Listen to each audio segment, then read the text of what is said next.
what you want, when you want it, where you want it. This is The Mesh. Footcandle Films. Film news and reviews from two guys who really like movies. This episode is brought to you by the Footcandle Film Society. For a schedule of upcoming screenings and membership information, visit the Society's website at www.footcandle.org. Hello and welcome to Footcandle Films here on themesh.tv. My name is Alan. Across from me on our table here in our new Mesh studio is Chris. Chris, how are you doing? I'm doing good. I really like all the disco lights and It's pretty nice. It's pretty cool. It's a nice I change. never expected leopard print decorations for our new studio, but I mean it works. It actually complements the studio really nicely. So we are recording in a brand new studio room. It is the first time we've actually got an episode recording of any of the shows on the Mesh Network. So we're really breaking in the new studio. Is that right? Yes. It's very, very cool. I'm still trying to feel it out a little bit. I'm still trying to get used to it. It's a little different. A little different, but nice. I like it. It's definitely got a good feel to it. So we encourage you, if you happen to be in the Hickory area, want to drop by, visit the Mesh Studio, just let us know. We'd be happy to host you. Also, I'd be curious. I feel like I can already tell a difference in just the sound. So I'd be interested for any listeners, like write us in and let us know, like, oh yeah, it sounds, so much better, or I can't tell any difference at all. I'd be curious what our audience thinks as far as like, can they tell a difference? Because I feel like just sitting in here, I can. Yeah, send us some feedback and let us know. But let's get on the actual show here. Footcandle Films is our film review and discussion show here on the Mesh.tv.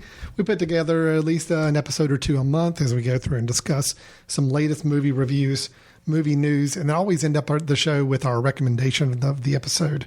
That's really just a movie that we've either caught up with recently or we feel like people may have missed, or maybe get a chance to go back and revisit if it's been a while since they've seen it. So Chris, normally we try to squeeze into maybe 3 quick reviews, and we've got a lot of movies to talk about. Really today, it's just one movie we're going to review. Okay. It's the big blockbuster. It came out just a couple weeks ago. It's called Batman versus Superman, Dawn of Justice. So we've got 5, maybe 6 words in that title. That's going to be our big movie to discuss and review today as we get into that. Then, as I said, we'll follow it up with a couple movie news items, finishing the show with our recommendation that each of us want to provide for the episode. So, Chris, are you ready to get started? Yes, let's do it. This review will be Alan v. Chris, Dawn of Film Review. Dawn of Film Criticism. That's right. It just sounds more important right away when it does that. Absolutely. That's the name of our show, I think. So let's talk about Batman versus Superman. He has the power to wipe out the entire human race.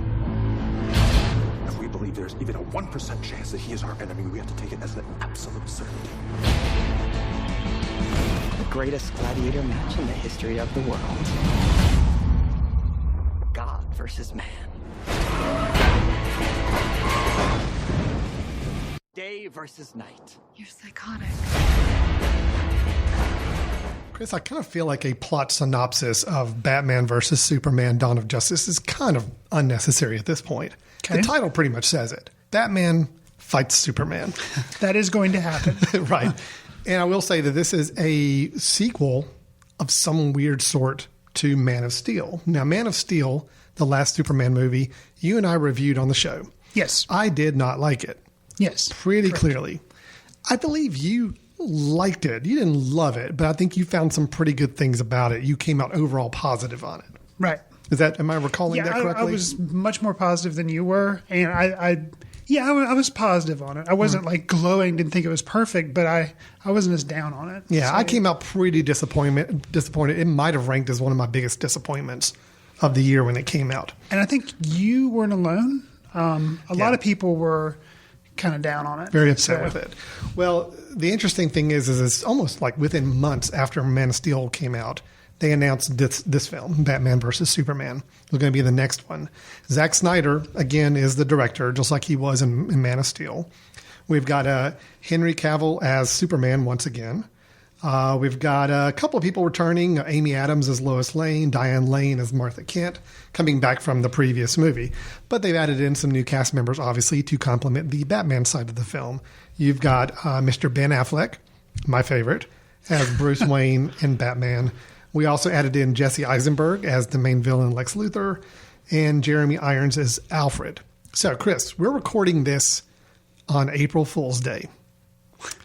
So I'm going to make a statement, and you can decide, try to interpret, am I telling you an April Fool's prank or not? I actually had a really good time with this movie. Do you call that April Fool's or not? What do you think? Oh, wow. That's tough.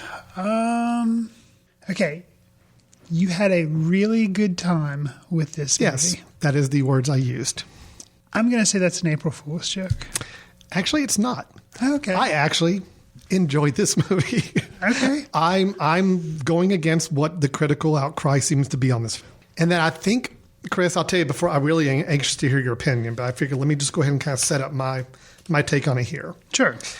I went into this movie with about the lowest possible expectations you could have. Okay. I don't like Ben Affleck, so him being Batman had You're pretty nothing at brutal all. on him and Argo. As Nothing I recall. of interest to me. Have you ever liked him in anything? Chasing Amy, Are you bitter because he left Jennifer Garner? maybe a little. Okay. You know, Chasing Amy, the Kevin Smith film. Sure. I thought he was pretty good in that. That was the first time I actually noticed Ben Affleck in a Sure. film. But since then, I just don't like the guy. Okay. But, you know, Ben Affleck, not interested. Zack Snyder directing, not interested. Henry Cavill, Superman, he was pretty boring in the last movie. Probably going to be boring again here. You know, so the whole thing is just like, there's nothing about this film that's interesting me. Okay. But I went into it and I had a really good time. I got plenty of reasons to tell you why, but I want to hear your thoughts on the film in general before we get into specifics. I think you and I saw this movie about going into the theater on kind of the same wavelength. Okay. I was probably originally, upon hearing the premise, we discussed it as a news item after we reviewed Man of Steel. We just not long after that, when the news released, we discussed this as a news item. This movie was going to be made. I was really excited about it. However, you know, I saw a lot of critical reviews. It was like 27% on Rotten Tomatoes and stuff. So I went into the theater kind of on the same wavelength that I was like, okay, this is going to be just a disaster. Yeah. It's going to be like After Earth quality. This is just going to be really bad. Actually, Fantastic Four. All right. Which I never saw, but I did. you said I think I may have talked about it briefly on the You did. show. Yes. We talked about Josh Trank and all that stuff in the news items too. That's kind of where I thought this was going. Okay.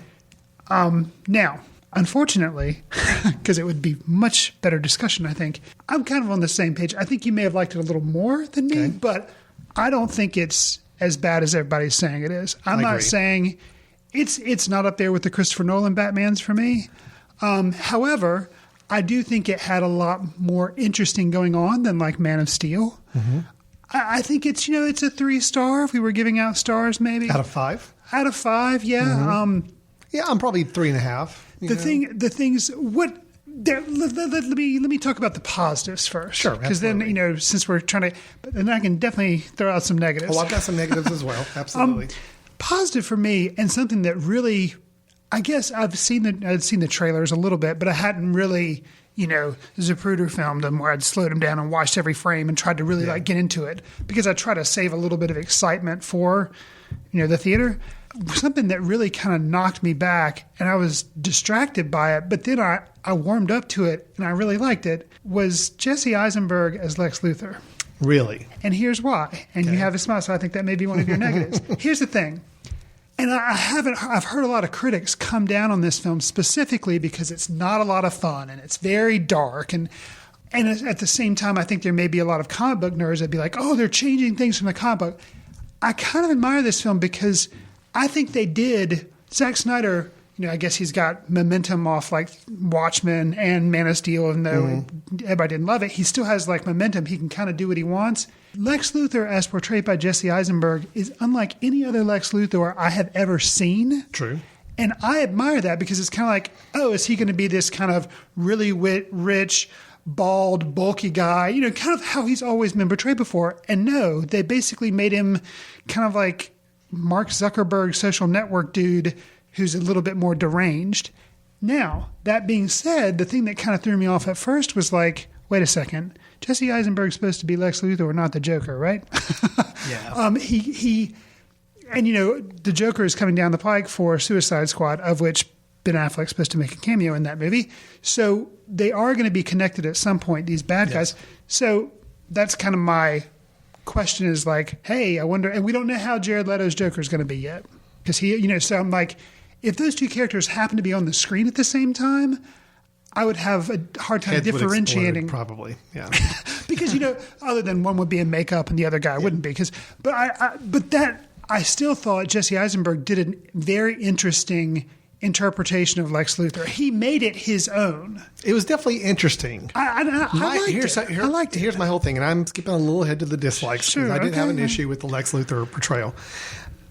I like the fact that he's different than other Lex Luthors. I agree with that. And I think it was daring to have a completely different take on the character. However, I just feel like the whole, I'm a funny / psychotic bad guy thing is just getting too done up. I think too many people have Jokeritis. Even look back to like Jim Carrey and the Riddler in Batman Forever. It's this whole, let's play over the top and let's be funny and let's say things loud, but then we can immediately be like psychotic deranged. And I just felt like I wanted a different Lex Luthor, but this was not the version I wanted. I feel like we've already got a Joker. We've got some of these other off the wall. Lex Luthor is a genius. And granted, this guy's a genius too. But how cool would it have been if they made a Lex Luthor that was like almost didn't talk? I mean, he was almost so smart and intelligent. He even didn't really have this over the top personality. I think you could have gone different ways with it. You didn't have to go like you said, Mark Zuckerberg on speed, kind of. That's your version of it. Well, and the thing was too, when I was looking at the movie, I could talk all day about how much I really liked that performance of Lex Luthor and how different. I mean, we'll move on, but the thing is, I was talking to some people after the screening, and they were saying, well, if you think about it, it makes sense. Lex Luthor seems like a very, 1950s nice. It's kind of like a James Bond villain. He's kind of boring, and what they've done, I felt like they tried to do was like, okay, it's 2016. Who would be somebody that's kind of isolated, that has a lot of money, that can kind of do whatever he wants, who's really smart? Okay, it's like a social network, Mark Zuckerberg type, Facebook type thing. But of course, he's going to be a criminal, so you have to make him kind of crazy. I don't know. I kind of admired the attempt at updating it. It didn't bother me. However, the immediate thing I did think about was, I wonder how this would contrast with the Joker, other than the fact the Joker is wearing makeup. I just feel like too many characters are try to make too many villains and bad guys in these movies these days to be the Joker. It's laugh, laugh, laugh, funny, funny, funny, where the villain is actually more of the funnier character and more charismatic character than the hero.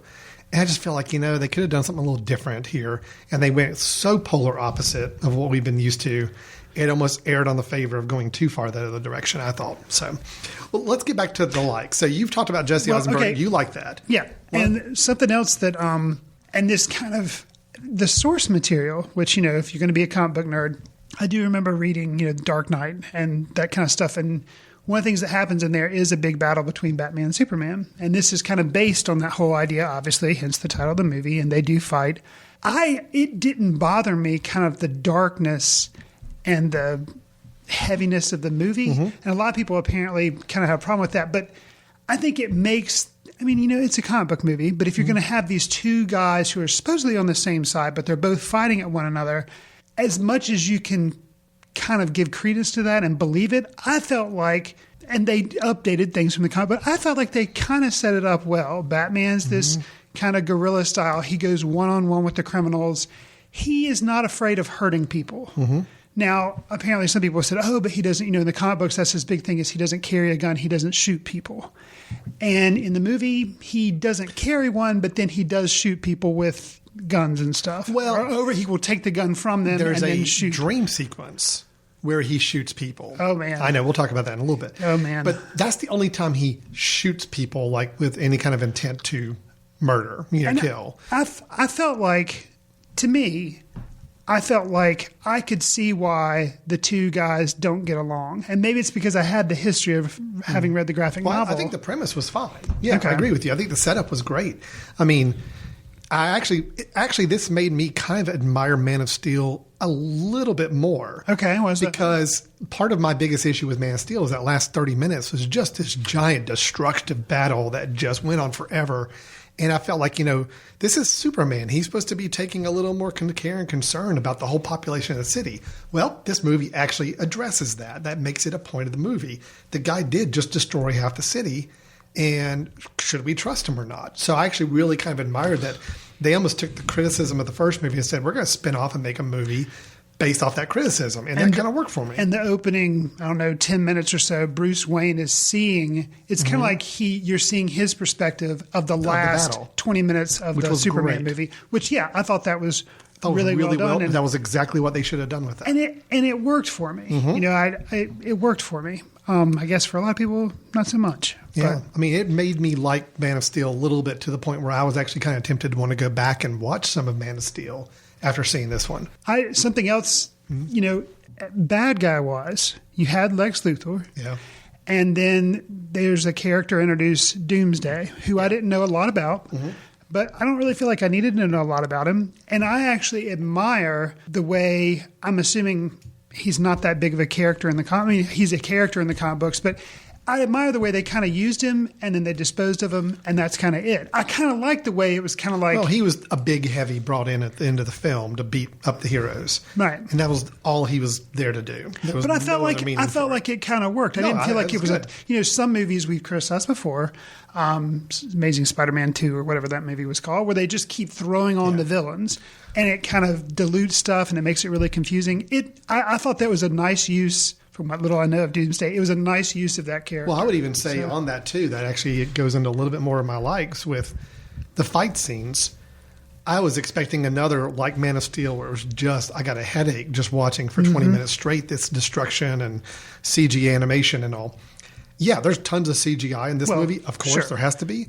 But I thought the fight sequences worked. I mean, I didn't think they went on too long. I thought they were enjoyable. They weren't Transformer-ish where it's kind of hard. Yeah, no. You could follow them. You knew what was happening. And you throw in the big heavy at the end and the guys have to go battle them. And it worked. I mean, that whole part of it worked. I've heard so much criticism, people saying that the movie was convoluted and confusing. Let me say for the record, I didn't think so at all. I don't feel like it is. I do think there were some big plot holes that we'll talk about in the dislikes, but actually from a confusion point, I actually ended up watching parts of The Dark Knight Rises later that evening because we were on vacation and it was on late at night and I was up. And I'm watching that movie. I'm like, my God, this is a confusing movie. I'm like, just so complex a plot. So any of the arguments about saying this plot was all over the place, way too confusing, no. Compared to Christopher Nolan's third film, this one was so much simpler and easier to follow. I tend to like confusing movies. Yeah. And because I feel like, and I kind of overlook the plot holes a little bit, kind of like, and it's a lot with Nolan. Like some people thought there were plot holes all throughout Inception, and there were, but to me it's kind of like you're moving so fast through the movie and I'm enjoying the ride that I don't kind of notice where there may be loose threads hanging around, or loose things that are holes for me to fall into. So for this, it moved fast enough that, I guess if you stop and think, but again, plot holes with a superhero movie, it's kind of like, stuff like that doesn't really exist. Well, let's talk about the big bat in the room, the big elephant in the room. Ben Affleck as Batman. Not a problem. I liked him. I did too. I actually think it's probably the favorite thing Ben Affleck's done from my perspective. Number one problem I have with Batman, and it's not his fault, and it's a construct of the story, which they carried over from the comic book, which makes sense if you think about it. I thought the bat armor looked dumb. The glowing eye, like it, and I don't know what you could do because, I mean, it's armor and it's going to look chunky. And it it's is the way it is. I mean, when you're fighting a giant, all-powerful alien, you got to do what you got to do. Right, and I understand it. So I understood that, but I was like, I don't know, something about it just that came looked straight dumb. from the Frank Miller Dark Knight, and drawn on the page to me, I guess, and the kind of it didn't look as fake. I don't know, something about the armor I felt like could have been. I don't know. Actually, it's really nitpicky, but I feel like if they would have been able to just say like somehow he reinforced his normal costume or something, like I don't know, but I think they really wanted to cater to that Frank Miller series, Sure. Dark Knight Returns, and that's exactly how he looked on the page. Granted, maybe it didn't translate 100%, but I was fine with it. Okay. I thought Ben Affleck was really good. I really liked this version of the Batman. I think it's a nice in between the Burton kind of a little campiness and a little over the top with the gadgets and all that. It was a good balance between the Burton and the Nolan. Nolan was about as grounded as you can get a Batman to be. Burton was over the top. He's got a Batman branded CD player, everything like that. This to me was like right in the middle. It's like, yes, he's got a lot of gadgets and it's this cool underground layer for the Batcave, but everything still had a practicality to it. Nothing was just over the top. campy or anything with Sure. it. So to me, it was a perfect, like, right in between the two types of Batman we've had in film in the last 20 years. And it just really fit right nicely. So I liked it. I liked Alfred being a little bit more of a partner working instead of a butler. I mean, he's fixing things. He's like a mechanic, which is true from the comics. And I he does liked have that Michael, background. if we're going to compare and contrast, I liked Jeremy Irons too. I thought he was a really good Alfred. I always liked Michael Caine, but there's something about having a coworker as opposed to a caretaker. Yeah, that was the difference. This was a kind of refreshing thing. Like, okay, They actually work together. they're kinda bored. like partners. And I liked that. I thought it was a good update. All the Batman scenes I really enjoyed. I mean, to me, a call out, and I do have to tell you a little bit of background of watching this movie, The Situation. So my family and I were on vacation, and we decided it was raining one day really bad. So the boys and I said, okay, fine, let's go to the movies. So the three of us went. Got there, it was overcrowded. The movie sold out that we were going to go see, so we had to wait for almost 45 minutes for the next one. It was just a mess. The movie theater was not very good. The screens were crappy. The sound was bad. And we had to see the 3D version because that was the only one available.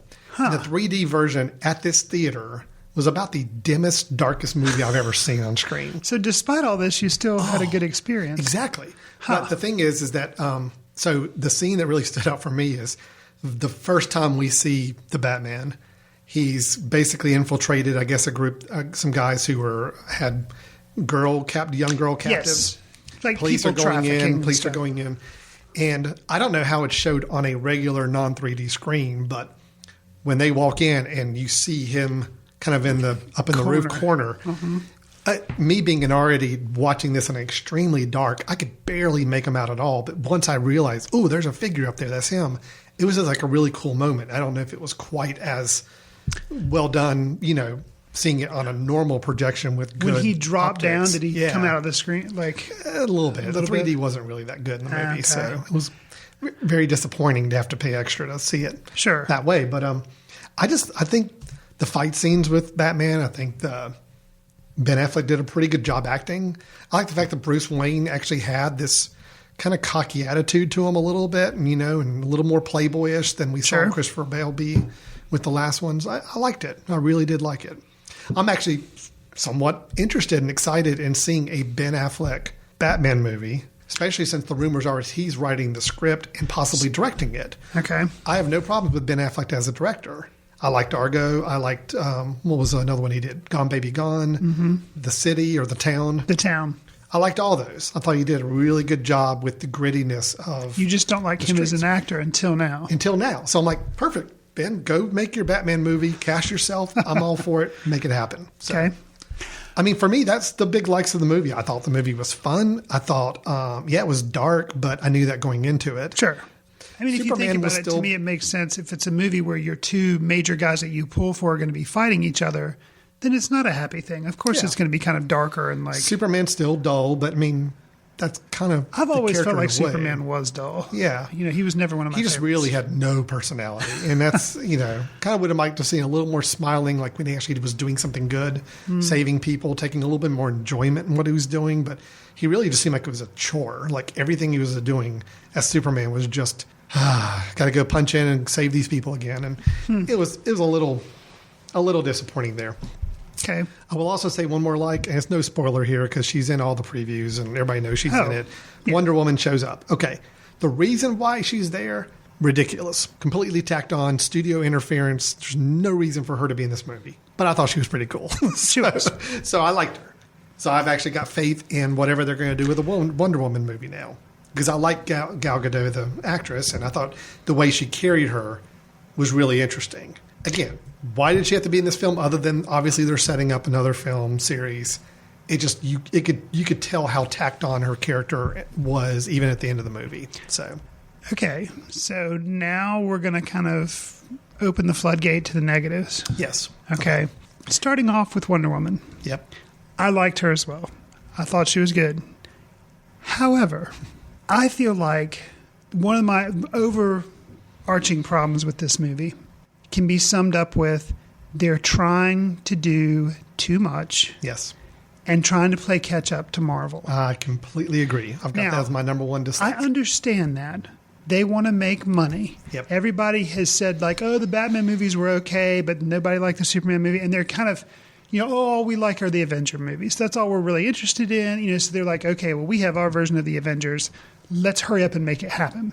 I feel like they're too much of in a hurry. Mm-hmm. And because I feel like I would have appreciated, and they're going to do a Wonder Woman movie, but I would have appreciated if they would have actually used the Avengers. Why not copy that model to the letter? Okay, Iron Man had a movie, Hulk had a movie, Captain America had a movie. Now let's make an Avengers. Now let's get them all together. Like, I wish Wonder Woman, she could have maybe had a cameo in this, but then have her own movie. Yeah. Before going into a Justice League movie. And then Lex Luthor is really smart. He's been tracking these people, these heroes, so he has kind of files on him. And then how they set up the Justice League, that was miserable. Oh, and so I won't, clunky, just horrible. Because there's some comic book people that probably haven't seen it. Yeah. The fact that they revealed 3 new characters and they kind of and you're just like, it was so irritating to me. You could tell it was so completely tacked on. Yeah. Studio interference says, nope, we got to introduce these characters. And they're thinking, okay, well, where in the plot can we do it? Well, there's nowhere in the plot to do it. Well, let's just make this arbitrary, random, out of nowhere scene that's going to introduce these characters. And it really was clunky and dumb. I agree. They could have teased that Lex Luthor has been compiling information on other people in the world with powers. They could have just teased at that.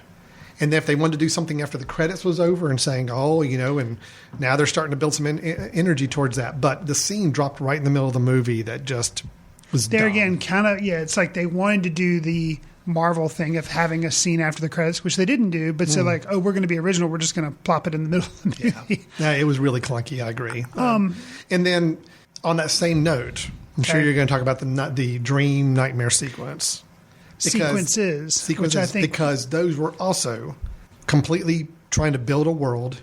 Bad. But I actually think the dream sequences were so poorly done.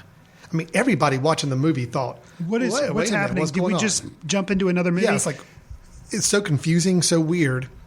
Yeah, later on we find out he's dreaming, but then it's like it just causes more questions in your head. It just did not make any sense. And there are 2 sequences that I think there are 2. There's a Wayne graveyard tomb sequence that's pretty short. He's in there. He sees some stuff. He's looking at his parents' gravestone and some ooze comes out. Okay. And that happens. And then there's one that you're referring to, which is like... out in a desert in a post-apocalyptic version of the city. Yeah. That one really didn't work. Oh, no, because there was no transition to it. Right. And all of a sudden it's like Batman's out in the desert shooting people.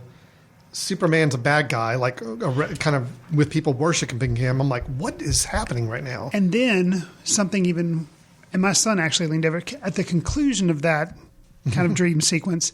There's something thrown in. Where he like wakes up and has this kind of. Well, it's the Flash comes to visit him. I'll go ahead and say that. I'm saying I'm not going to say what happens with it, but it is the Flash. Which I had to find out later. I didn't even realize that when I'm watching it. I didn't either. And I found out later that, it was so weird. And they're setting up things that could happen in future movies. But just take your time. Yes. Don't worry about that. And actually, the resolution of the movie and what happens to one of the major characters is also pulling another storyline in from DC Comics that they just don't need to do. Right. I agree with you. You're just trying. I mean, I guess maybe they figured we're going to give the comic book nerds so much to chew on. They're going to be so excited that all this stuff's in here. They're going to just love the hell out of this movie. Now, I liked it. Yeah. But I became frustrated that they were just piling on. Well, and I'll tell you the end scenes, which again, not spoiling. Sure. I didn't think were very deserved because we go from Man of Steel to this movie. Mm-hmm. And I just don't think there was enough learning and accepting of a certain character to warrant what happened at the end. Agreed. So it needed another film in between these two. Absolutely. They needed to take their time. Superman could be a hero and be a hero for a while. Right. And then by this movie, I think the fight and the outcomes are definitely more justified. I agree. And I think what's weird... Yeah, I agree. And how did you feel? Something else that accentuated parts of the movie that really annoyed me. How did you feel about the music? I've heard other people complain about the music. I didn't notice the music as being bad. I thought it was fine. I thought it was way too on the nose and heavy and just really irritating and distracted me. But that you said you didn't notice. No, it was fine. I'm actually kind of interested in seeing the movie again in a real theater instead of the experience I had with it, because honestly, all I can remember of the movie is it was like all shades of gray. It was dark and dim and not a great experience watching it, but I still had a good time. I will tell you this, because I do think it's important to know that, of course, you and I we are film critics to some degree. We have a film society. We tend to be a little more analytical about the films we look at, but we're also surrounded by kids who are watching these movies. My two boys, my 14-year-old leans over to me halfway through the movie, whispers like, "I'm loving this movie." I'm like, I actually kind of been liking it too, so we're okay with this. Yeah, my kids, they both liked it. Yeah. Didn't think it was confusing. No. They both liked it. So let's just keep that in mind that hey, there's a lot of other age groups out there, and the kids are loving it from what I can tell right now. So I'll say this. I'll say one other, overall, I am positive on the movie. I can pick out things that really bothered me. I felt like they were trying to do too much. And I bought it. Maybe some people don't, but I bought it. Because how are you going to stop a fight between Superman and Batman? Mm-hmm. And how that actually happens, I felt like was pretty... It was like, to me, it was like a light bulb that went off. And I had never put together what caused that to happen again. And for that to happen, and I read comics, and I'd read the material this was based on. And there again, they change it. Which to me, I was like, congratulations. You don't feel like you have to pay 100% homage to something. You're going out, you're making your own movie, regardless of the source material. You use it, but then you kind of go your own route. The way their fight stopped, I thought was actually interesting. The reason for Could the fight have been done stopping, better, maybe. The reason for the fight stopping, I got. One of the characters' pretty quick flip of attitude, I thought was a little clunky. It's like, okay, really? The whole movie you've been leading up to this moment. I agree. And now after one verbal exchange, we're all good now. It was maybe a little rushed. Yeah. But I liked how it was being set up. I agree with you. How, and it had been being set up throughout the film, and you don't really pay attention. And you're like, huh. No, I thought it was nice. It had something that had never occurred to me. Yeah. And it was like, oh, that's kind of cool. And then my kids actually asked me, wait, is that true? And I'm like, yeah, I think it is, and I've never really thought about that before. Yep, that's very true. No. Overall, I'm positive on the film. I liked it. Actually wouldn't mind seeing it again at some point in a better theater situation. My whole issue was just the studio interference. I felt like of forcing in too much into the movie at one time. That was my biggest issue. So much so. Uh-huh. This was a fear that I had in the movie because of the setup of the Justice League movie, where Wonder Woman had already watched some stuff and you kind of knew who three big players were going to be.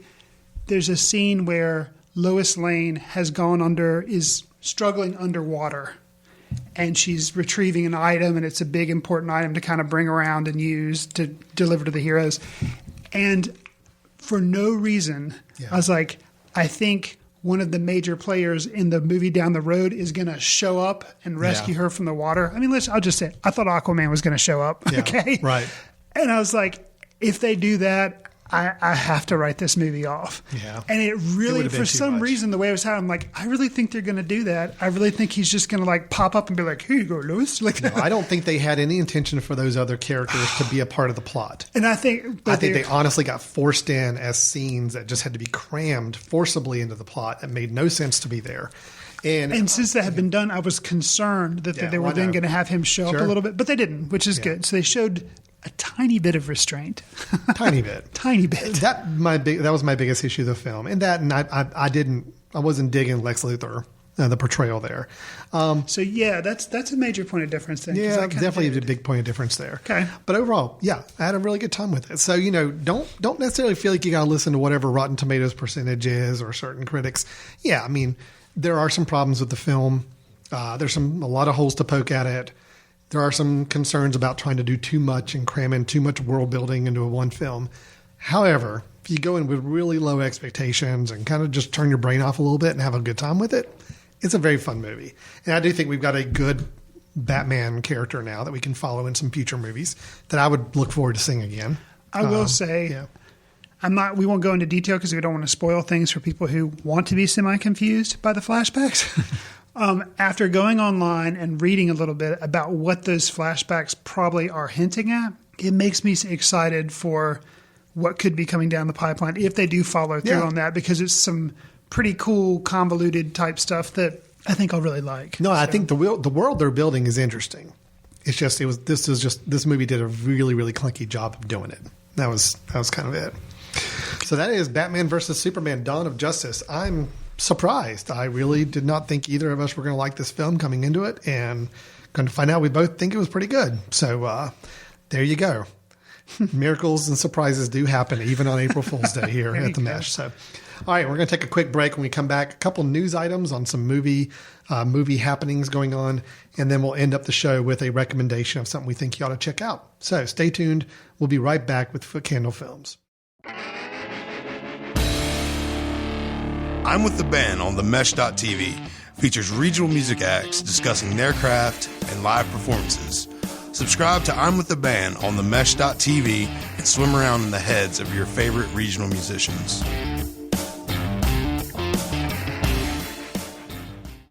Welcome back to Footcandle Films here on the Mesh.tv in our new studio, breaking it in. I'm starting to get a little more comfortable now after we're done with one section of the show. Moving on to the second one. I'm Alan, and Chris is here by my side. We just reviewed Batman vs. Superman: Dawn of Justice. Let's move on, though, to a couple movie news items or just some other movie happenings we wanted to chat about. Chris, you've got something for us to chew on here, don't you? I do.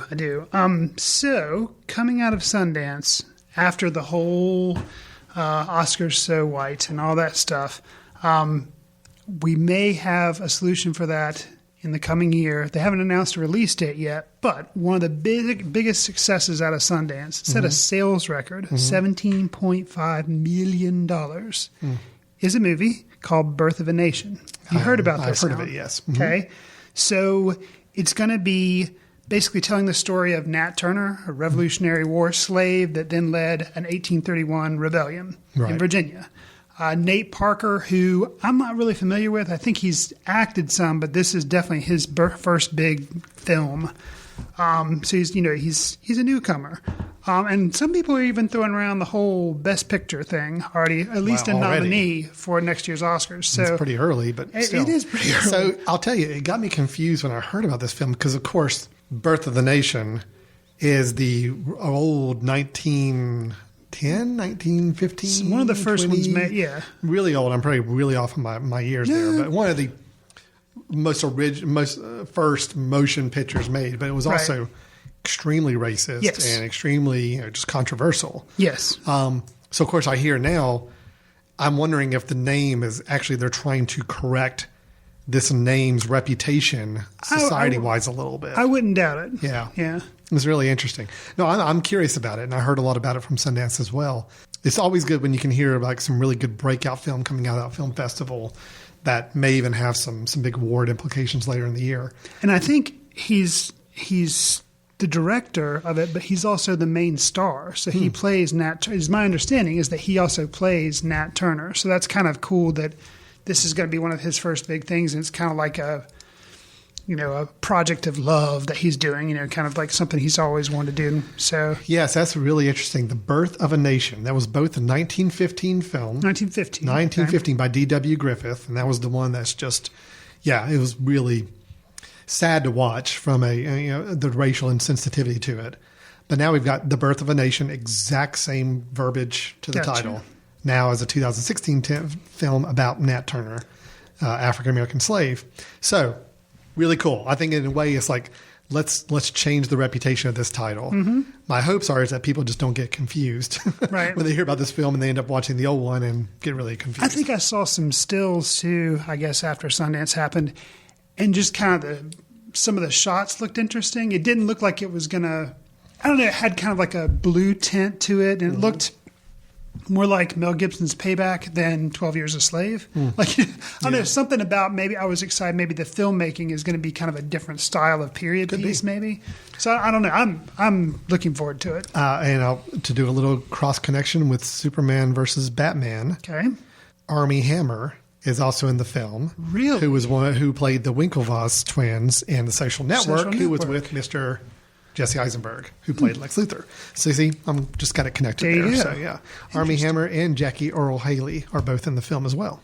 Huh. Yeah, I didn't realize that. So that's cool. Wow. Yeah, that is cool. I didn't realize that. Yeah, we'll definitely have to keep an eye out for that. That looks interesting. Very, very interesting.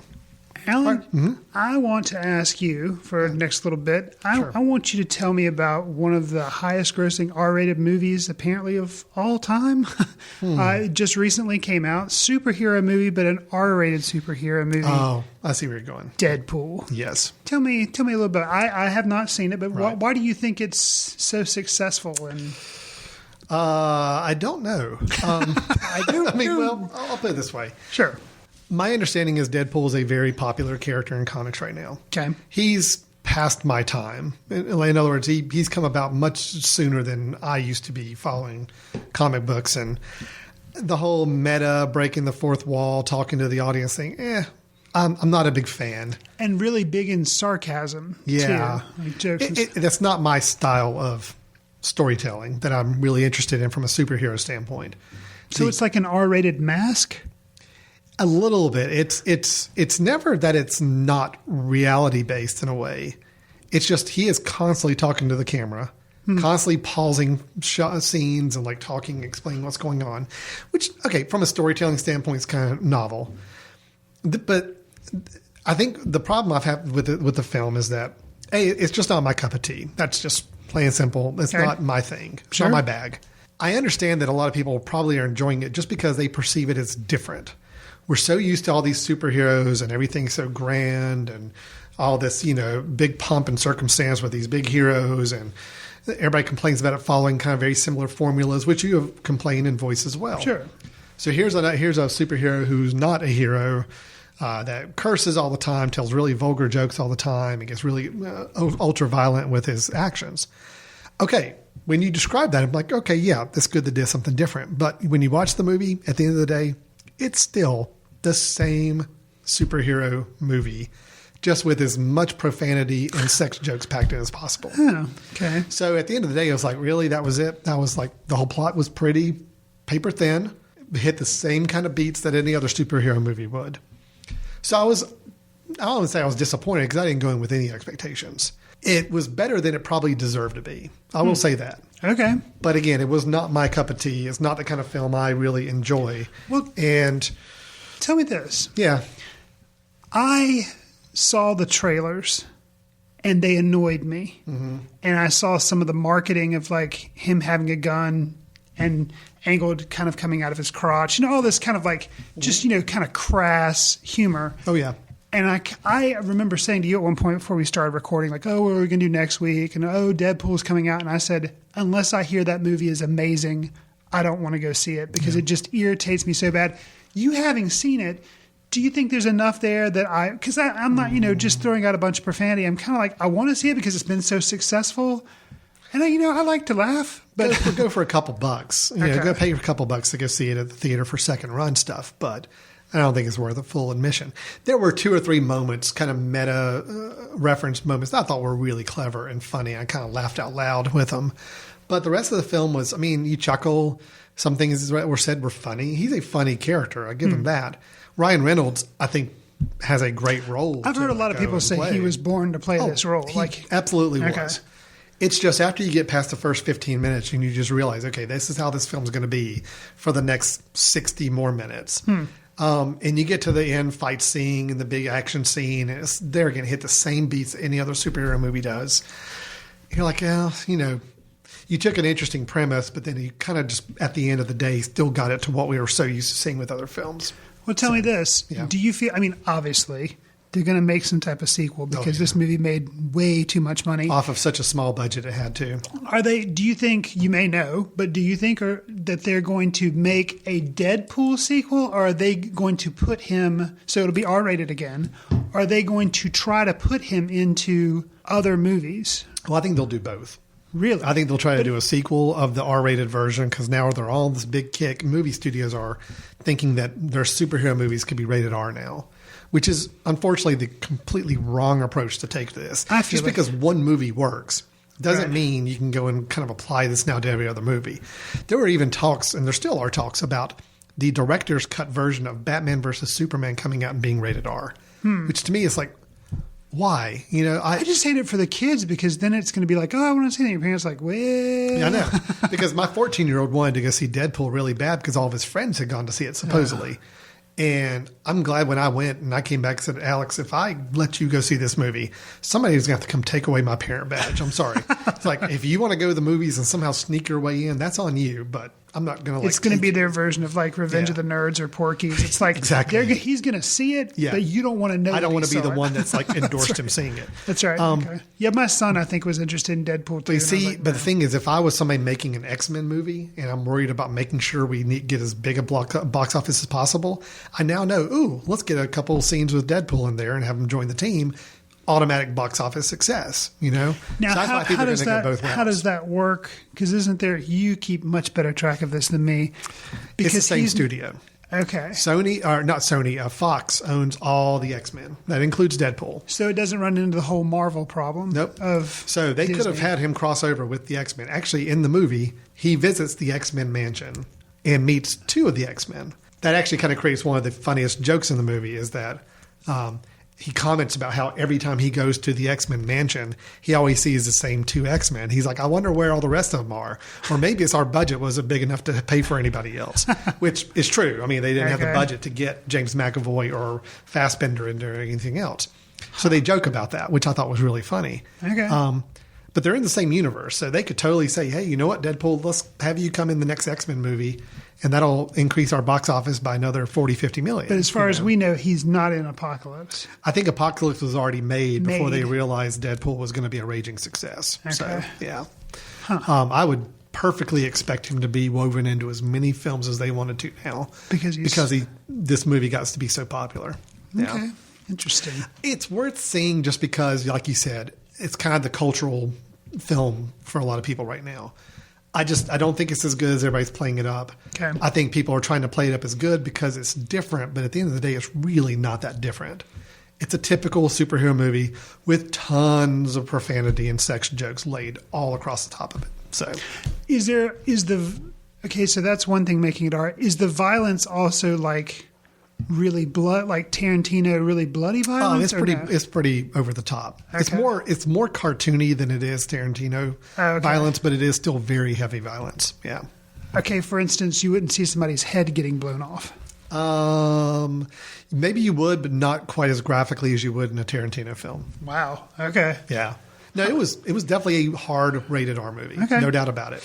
There's actually a scene between Wade, I think is the guy's name who becomes Deadpool, and his girlfriend early in the film, which is funny. It is one of the funnier moments. Again, there's 2 or 3 moments where I really thought it was really clever and funny, but it's a montage of them after they meet, deciding to, take part in some activities between the two of them. And it's a montage of that for several minutes, which right away, when that happened at the beginning of the movie, I'm like, yeah, my 14-year-old is definitely not seeing this. Okay. It had enough clever moments where I could say you ought to see it, but I just wouldn't pay more than $2 or $3 to do it. Okay, fair enough.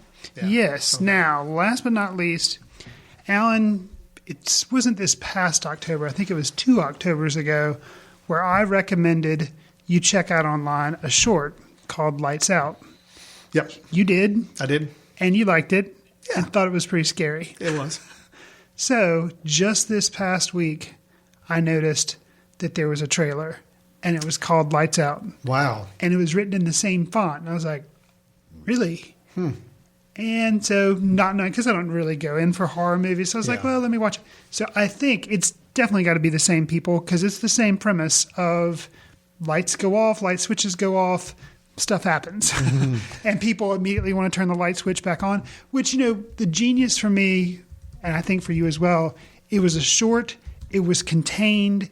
It reaches a primal fear of, all kids, people don't like things in the dark. You think you see something in the dark, you turn the light back on, it's not there.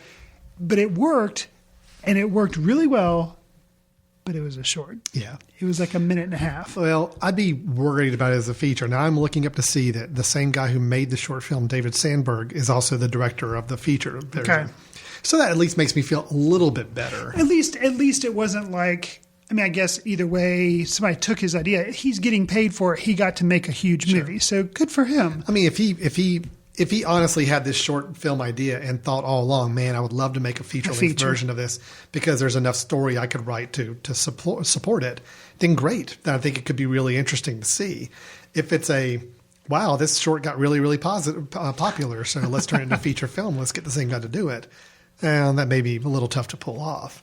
It did work really well as a short. It worked really well as a short and with a final shot. That's what you're left with. It's kind of hard to pull off that kind of momentum and then a final grabby shot in a 90-minute or whatever feature-length film. Yeah, of course, it's hard to tell from trailers. Yeah.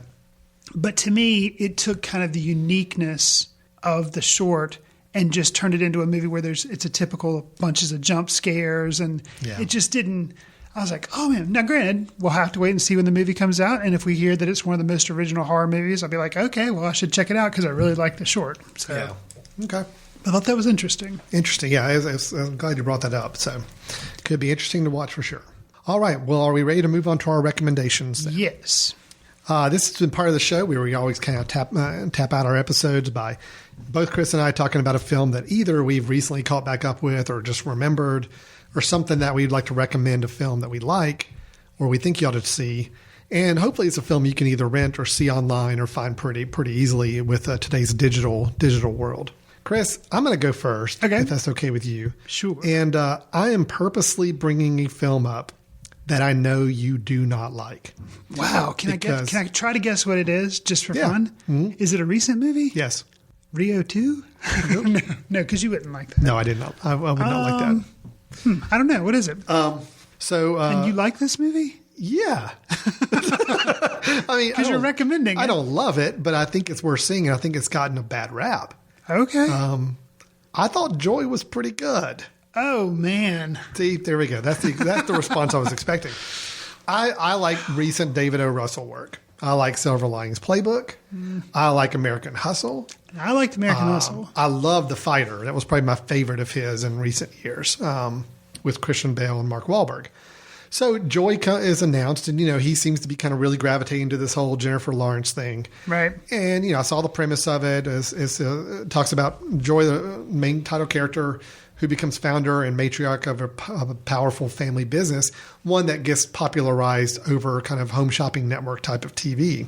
It's basically she made the mop. Yeah, some spin mop or something. Yeah, that is actually a real thing. This is a true story. Absolutely. But we've got the same David O. Russell character or people we've had in the last few films. We've got Robert De Niro. We got Bradley Cooper in there.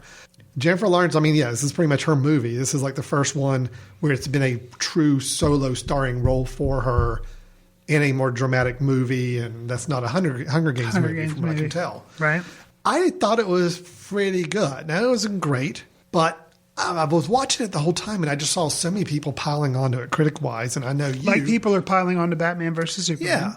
And I was watching the movie, I'm like, this isn't that bad. No, it's my least favorite of the ones he's done in the last 5 or 6 films, but it's not that bad.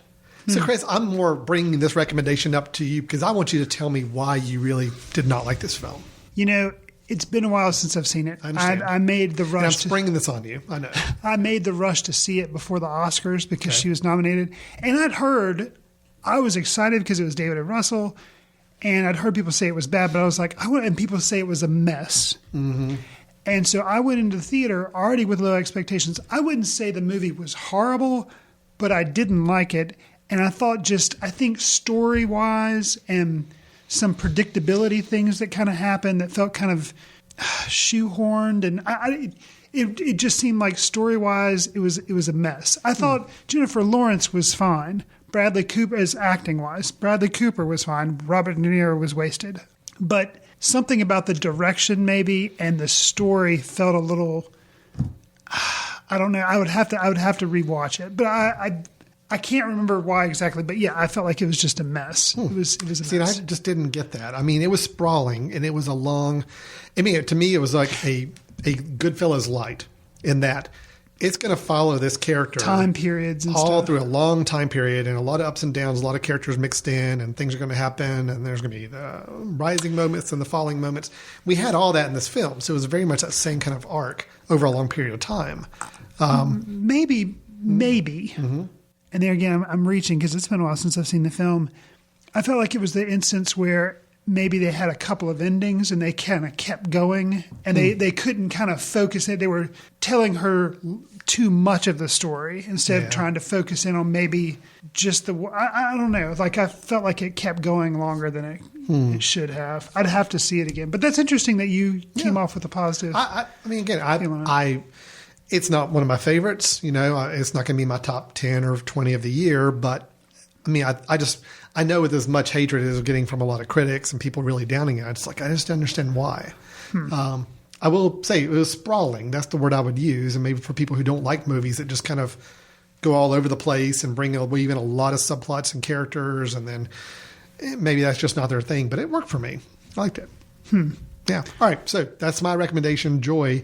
A weird recommendation. I'm not saying you should run out and go see it. I'm just saying it's another one like Batman versus Superman. Don't just look at a score on Rotten Tomatoes and say, oh, well, obviously it's no good because whatever percentage of people gave it a bad review.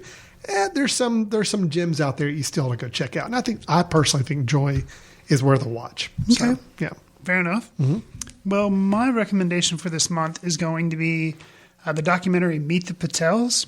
Ah, you caught up with that. I did. Okay. Yeah, it's out there on Amazon, iTunes, and I think it's also streaming now on Netflix, which is how I happen to see it. And it's pretty simple. It's kind of follows Ravi Patel, who's an Indian American actor, and the big deal is he's about to turn 30, and his parents and extended family are like, dude, you need to be married because by 30 you're supposed to be married, and you need to find a traditional wife in the Indian way, which they do this whole matchmaking and prearranged marriage, and they do this whole thing. And it's fascinating just to kind of learn about that tradition and why they think it's important and how it apparently does work in a lot of instances. And just to see him being followed around. And what's also interesting to me is the documentarian is his sister.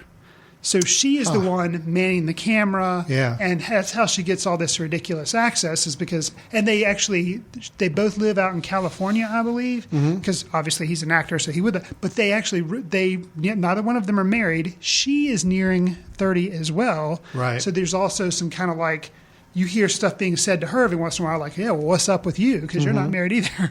So, and they are really tight knit family. Obviously, the brother and sister live together out in California. The mom and dad are really cool, and you can tell they love each other as a family. They love spending time together. They go on vacations together.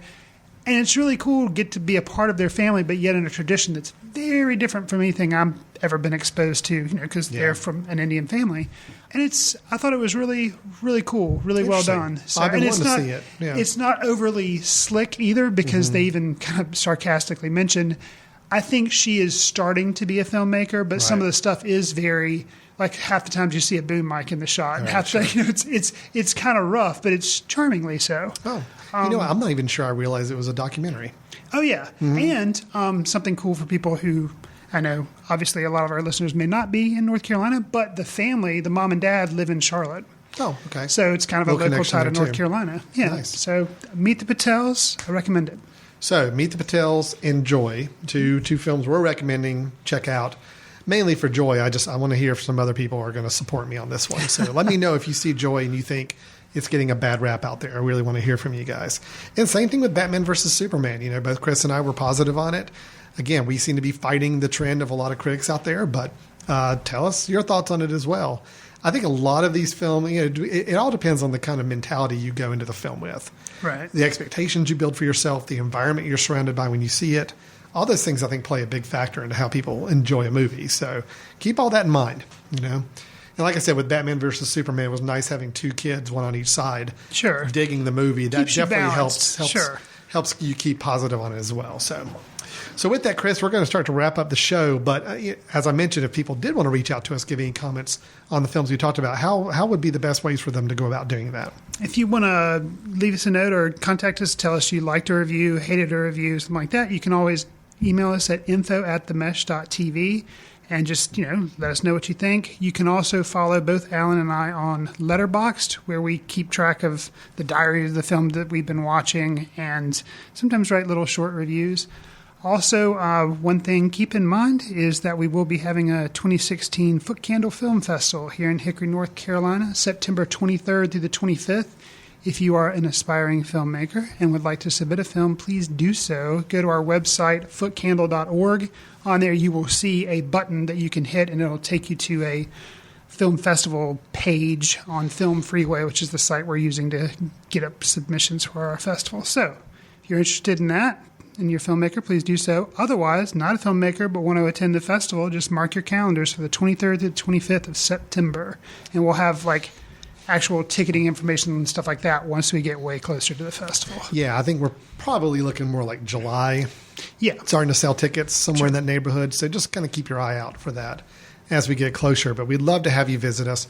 We had a great crowd last year, and we're just looking forward to a really great turnout and great selection of films to watch again this year. All right.